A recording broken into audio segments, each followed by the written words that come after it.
Eu sou muito favorável à lei das cotas. Acho que o Brasil faz um resgate histórico quando contempla essas cotas, na medida em que a sociedade brasileira foi uma das sociedades mais escravocratas do mundo.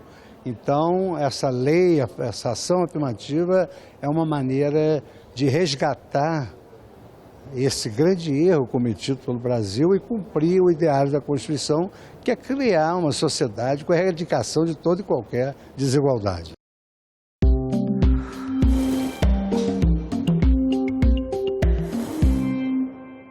A Lei de Cotas, aprovada em 2012 pelo Congresso Nacional, tem o objetivo principal de dar acesso à universidade aos alunos da rede pública de ensino. Ela reserva metade das vagas para alunos pretos, pardos, indígenas, pessoas com deficiência e população de baixa renda. Mas, passados 10 anos, quais foram os resultados desta política pública? A lei de cotas deve continuar ou acabar? Precisa ser ampliada ou reduzida? Veja agora no programa Inclusão.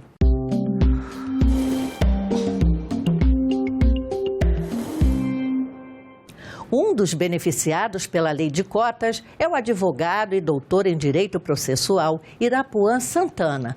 A trajetória pessoal dele é marcada pelo combate à discriminação racial e a luta pela igualdade de acesso às universidades. Irapuan foi convidado pelo ministro Luiz Fux, do Supremo Tribunal Federal, para ser seu assessor. Trabalhou durante 6 anos na corte e diz que a indicação foi um selo de qualidade que ganhou pelo trabalho realizado no STF. Tenho esse trabalho de fazer a luta judicial, ou jurídica, a partir da ideia de emancipação e igualdade racial, combate à discriminação racial e ideias de liberdade contra abusos estatais. E o senhor também foi assessor, do ministro Luiz Fux? Isso, eu fui assessor do ministro Fux entre os anos de 2014 e 2018. Nos anos de 2014 a 2015, 2016, eu fiquei no Supremo Tribunal Federal e 2016 a 2018 eu fiquei no TSE. Hoje em dia eu também sou procurador do município de Mauá, na Grande São Paulo, e também sou colunista do Jornal o Globo. Como é que foi a experiência junto do ministro? Olha, foi muito importante para a construção do profissional que eu sou hoje. Primeiro que eu estava vindo, eu venho de uma família muito pobre. Então, imagina que é um garoto pobre do subúrbio do Rio de Janeiro, que aqui em São Paulo o pessoal chama de quebrada, enfim, comunidade mesmo, e chega no centro do poder, A gente trabalhava ali na Praça dos Três Poderes. Então, assim, é uma mudança de paradigma muito, muito grande. E foi muito legal, porque a gente acaba tendo acesso a outros tipos de informação, a outras formas de trabalhar, E tem aquele ditado, junte-se aos bons e serás um deles. E o ministro Fux falou, mas, inclusive, o meu braço direito aqui é negro. Então, ele pediu para me conhecer e aí foi uma identificação que acabou acontecendo quase que automática e quando eu me vi, eu já estava dentro dessa parte de tentar aprimorar o sistema de combate à desigualdade racial.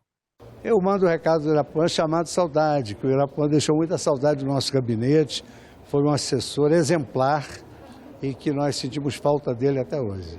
A lei das cotas completou 10 anos. Qual a sua avaliação da efetividade da lei? Olha, ela é extremamente positiva. A gente tem aí um pouco mais da metade da população brasileira sendo negra e antes das cotas a gente tinha 2%, 3% de alunos negros nas universidades. Então, era uma inversão completa de valores. O pobre ele pagava a universidade do aluno branco rico. E se a gente for olhar para os dias de hoje, a gente já tem ali mais ou menos também a metade da população, a metade dos alunos sendo negros. Óbvio que a gente ainda precisa identificar, e a gente já está buscando isso, de saber onde estão esses alunos negros, porque eles não estão muito disseminados nos cursos de elite, né? Direito, medicina, odontologia, eles estão mais na licenciatura, enfim. Mas já é uma mudança de paradigma da cara da universidade. Você acha que a lei das cotas ela é racista de um ponto de vista?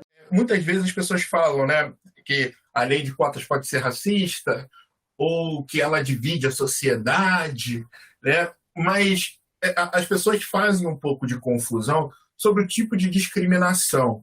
Ela discrimina, de fato, mas existem dois tipos de discriminação.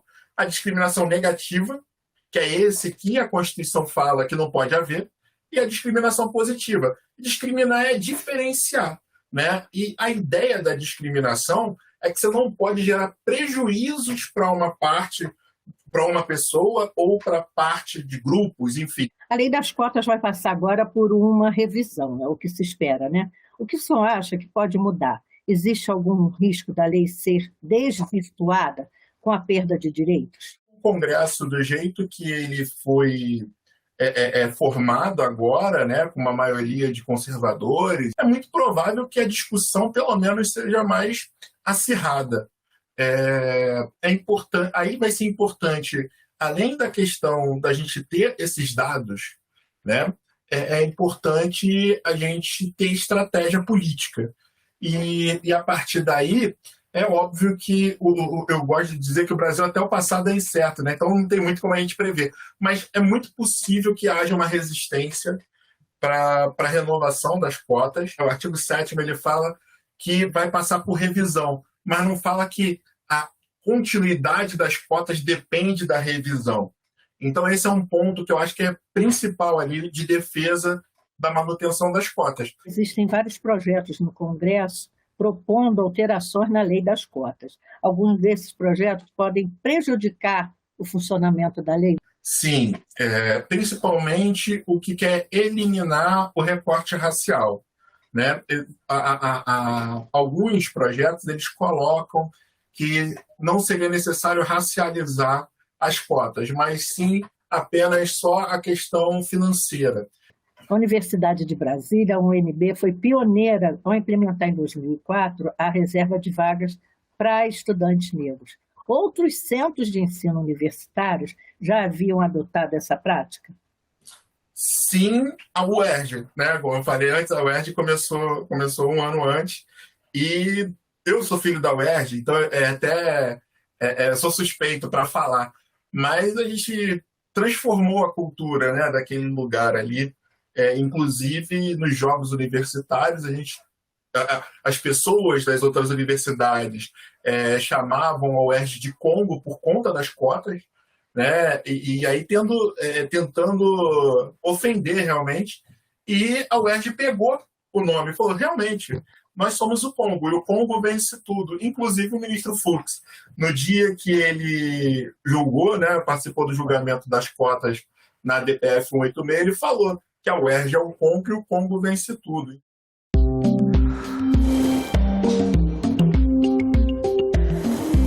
A Lei 12.711, que é conhecida como Lei das Cotas, é extremamente importante para o Brasil.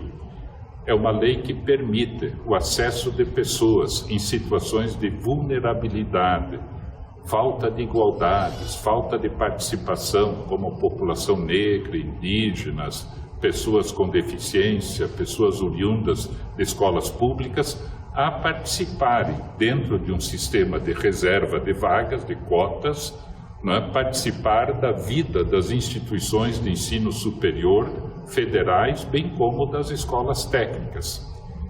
Tem um objetivo atrás disso, que é o objetivo de promover cidadania, chances, oportunidades, diminuir as diferenças e também, de uma certa forma, recuperar os prejuízos que essas pessoas sofreram no decorrer da história do Brasil. É bem verdade, né? A lei de cotas é um grande objetivo que a gente quer alcançar dentro da área da justiça social.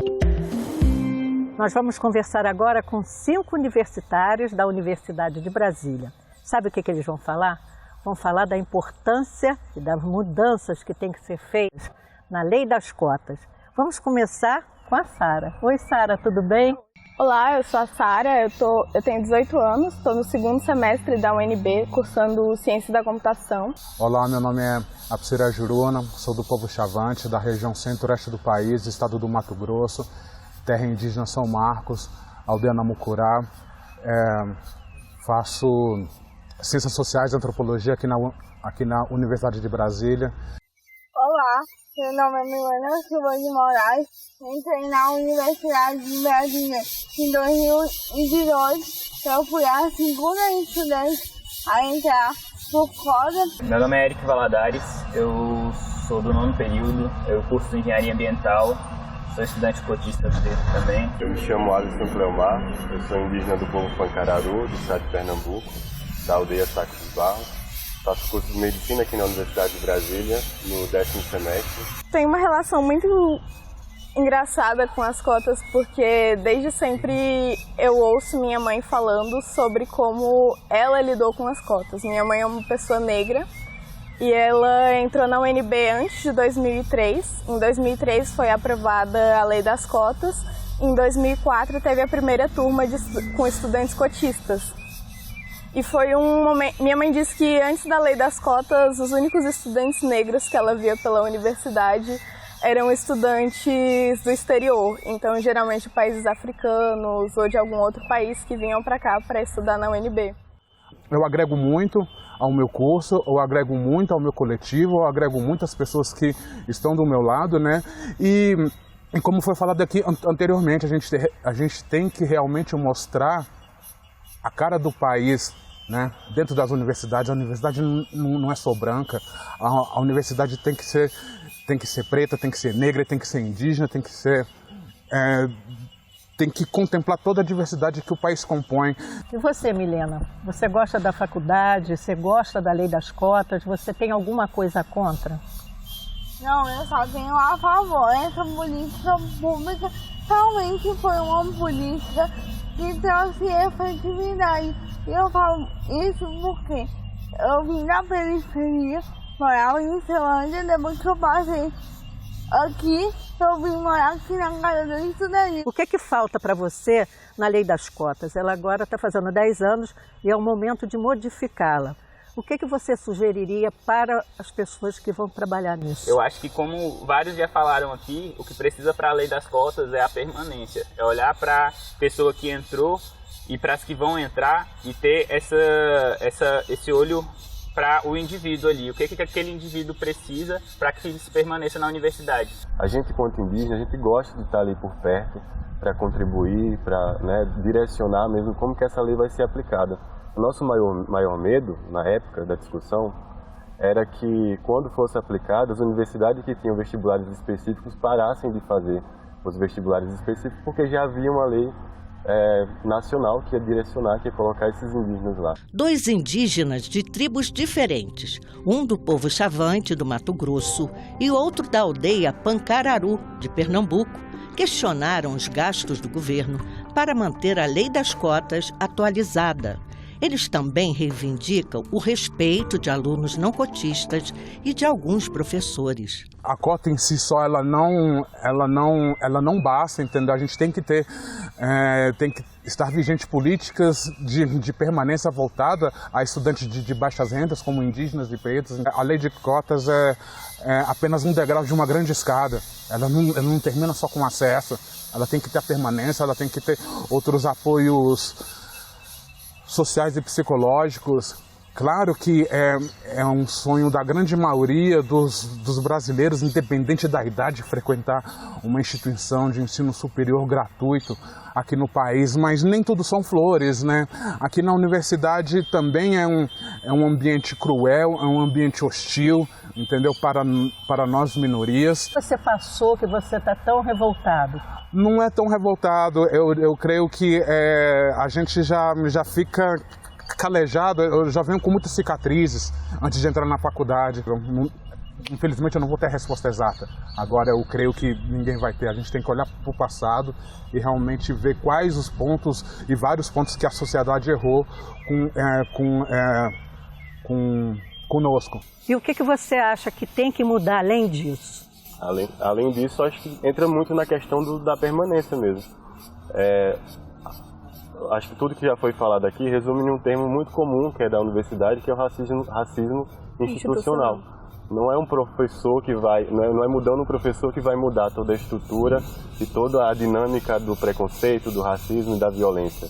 É mudar a estrutura da universidade. A universidade ela não está preparada para receber essa diversidade. Não a diversidade só de povos, né, mas a diversidade mesmo do Brasil. Então, não são os professores os responsáveis totalmente por esse problema. A estrutura da universidade ela não é adequada, o currículo ele não é adequado.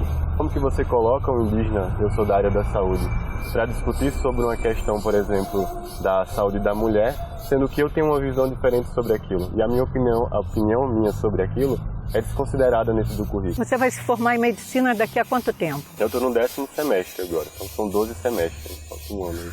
E você pretende atuar onde? A maioria dos indígenas pensa em voltar para casa. Assim. Acho que só sair de casa já é uma violência muito grande para a gente. Se olhar para o indígena com suas dificuldades, pode ter certeza que a bagagem dele pessoal e a bagagem dele dentro da academia é muito maior do que muitos estudantes que formaram no tempo certo e tiveram todos os privilégios ali. Os demais alunos falaram da importância da lei das cotas. Alguns ressaltaram a necessidade de o governo criar, agora, a lei de permanência, que assegure a continuação de cada um na universidade. Como é que o professor sabe que você é bolsista e o outro não? Eu acho que isso é independente hoje em dia. Ele não tem que estar preocupado se eu sou bolsista ou se eu não sou. Ele tem que estar preocupado em fazer o trabalho dele com essa sensibilidade. Mas você diz que é discriminado porque você é bolsista? Não, eu acho que eu sou discriminado porque a gente vê no tato assim, de cada um. E às vezes do jeito que eu falo, do jeito que eu me visto, eu sou olhado de cima a baixo e falado. Às vezes porque eu entrei de short e bermuda numa aula ali, que eu estava me sentindo mais confortável, o professor me olha de cima a baixo e fala, esse aí não quer nada. Então você sente diferença de tratamento dos próprios professores? Sim, tem diferenças. Todos vamos ter diferenças. Eu acho que o cerne do problema não é cada professor tratar de um jeito, é mais a reciclagem dos professores, assim, de entender que agora eles têm um novo público para conversar.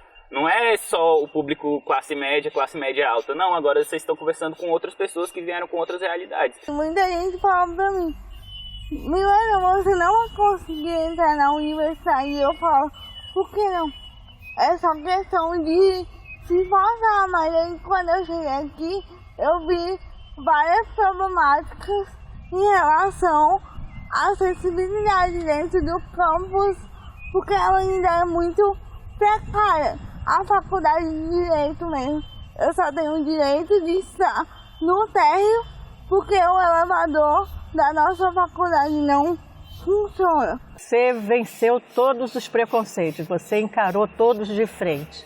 Todos de frente. Até quando eu entrei aqui, como o colega disse, quando os professores do meu próprio curso viram e falaram, Milena, você está num curso errado. Você nem sabe o que você está fazendo aqui. Eu falo, sem sim, eu vou chegar lá. Então eu fui chegando aos pouquinhos.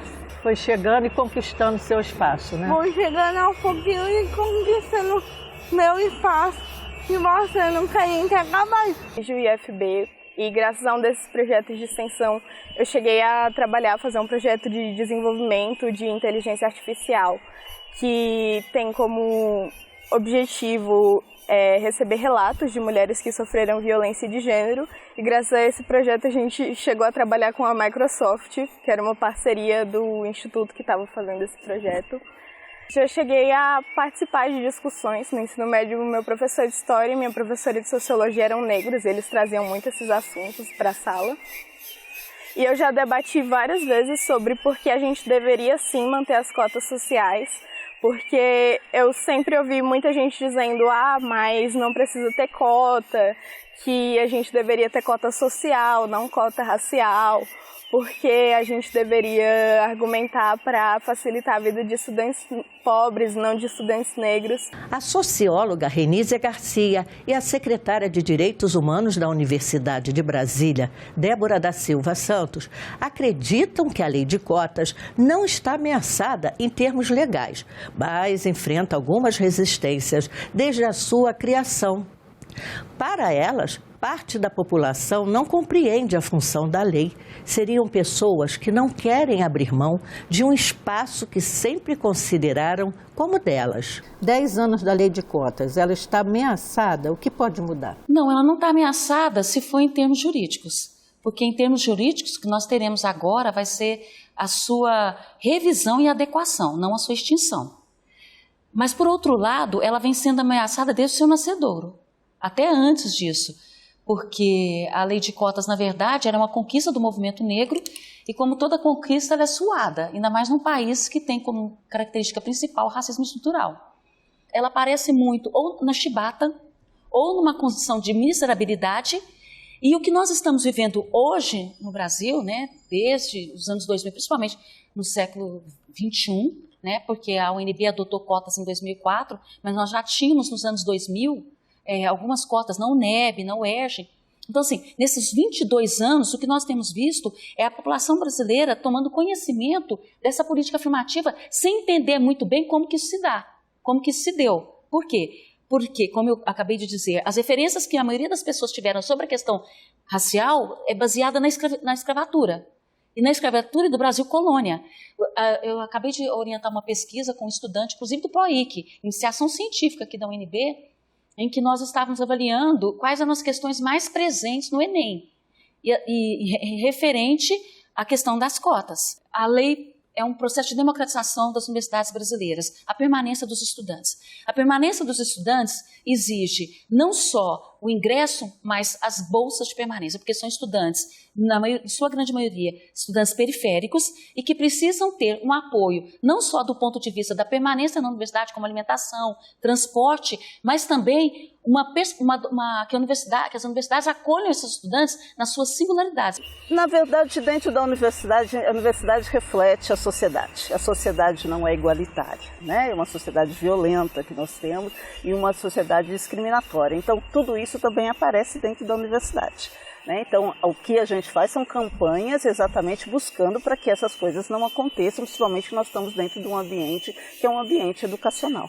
Então, nossa intenção é formar pessoas que sejam menos discriminatórias, menos segregacionistas. O que os estudantes precisam que o governo não dá, não fornece? Isso, acho que para além das bolsas, que a gente tem limitação das bolsas, principalmente com recorte de recursos, a gente não consegue atender todos os estudantes. Então, bolsas de manutenção, como bolsas também que facilitem o acesso à tecnologia, que facilitem o acesso somente nos cursos de maiores demandas, por exemplo, medicina ou odontologia, o que eles necessitam, na verdade, desse apoio. A gente precisa um pouco disso. Então, as cotas vão continuar, porque a gente ainda continua num ambiente discriminatório, racista e também muito excludente. Então, a gente espera que essas coisas sejam introduzidas nesse novo repensar um pouco da política de cotas. Muito obrigada, professora. Nada. Prazer, viu? Prazer, bom dia. Na Câmara dos Deputados, o debate em torno da revisão da lei de cotas já começou. O deputado Hélio Lopes, do Rio de Janeiro, defende que existam cotas para alunos de baixa renda sem o componente racial. Segundo ele, com a lei hoje em vigor, os candidatos pardos muitas vezes têm seu direito às cotas negado pelas bancas de heteroidentificação das universidades. Mas o senador Paulo Paim não concorda, não. Primeiramente, eu considero que há um equívoco no conceito de negro, que é a soma de pretos e pardos. A cor da pele não deveria e não deve ser um critério de distribuição da oportunidade. Sobre a efetividade, eu vejo que tem muitos pardos ficando de fora. A minha proposta é acabar com esse conceito equivocado de negro e distribuir oportunidade pelo critério socioeconômico, sem levar em consideração a cor da pele. Pretos, pardos e brancos, em situação de vulnerabilidade, têm que ter o mesmo direito de cotas sociais, visando aperfeiçoar esse sistema de cotas raciais aprovado aqui no Parlamento. Eu criei o Estatuto da Oportunidade Social, que é o PL 2057. Afinal de contas, a pobreza ela não tem cor. A política de cotas é uma das ações afirmativas mais importante para a mobilidade do povo negro, negros e negras. Pessoas com deficiência, indígenas, famílias que ganham até um salário mínimo e meio e alunos de escolas públicas. A lei é um sucesso. Entre 2010 e 2019, o número de alunos negros no ensino superior cresceu mais de 400%. O Inclusão termina aqui. Para rever ou compartilhar esse programa, é só acessar o site da TV no endereço senado.leg.br/TV ou no canal da TV Senado no YouTube. E se quiser enviar sugestões para o programa, basta escrever para o e-mail inclusão@senado.leg.br. Obrigada pela companhia e até a próxima. Tchau!